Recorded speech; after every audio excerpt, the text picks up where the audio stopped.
What you're looking at is a supposed bust of Lucius Calpurnius Piso, and that alone should make you pause.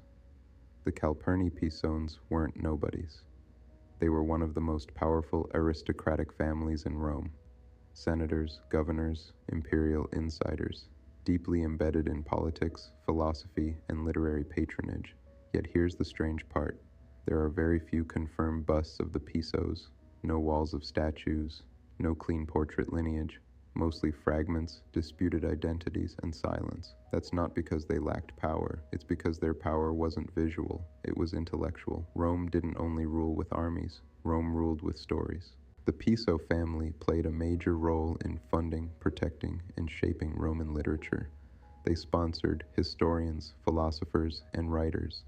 In ancient Rome, no large-scale text project existed without elite backing.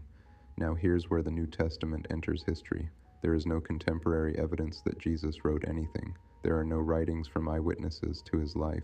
The Gospels appear decades later, written anonymously in elite Greek, using Roman literary forms.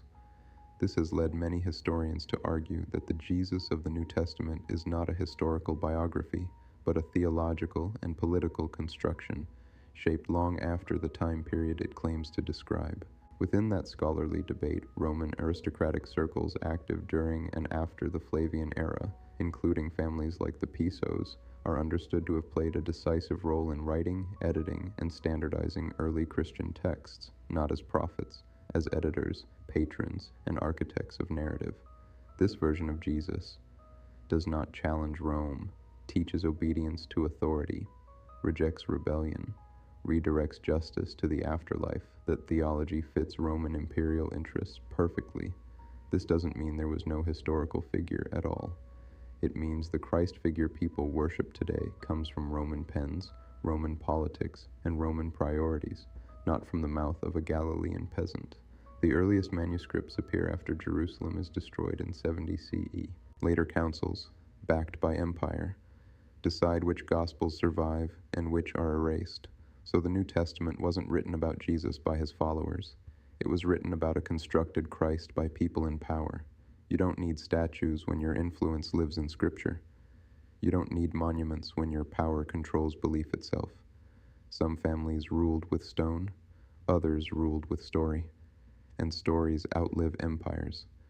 And that's why Christianity spread the way it did, not because it was true, but because it was useful. Useful to empire, useful to control, useful to pacify. And if this makes you angry instead of curious, ask yourself why. Truth doesn't fear investigation, only belief does. Final thought. Without the Piso family, there wouldn't be no New Testament.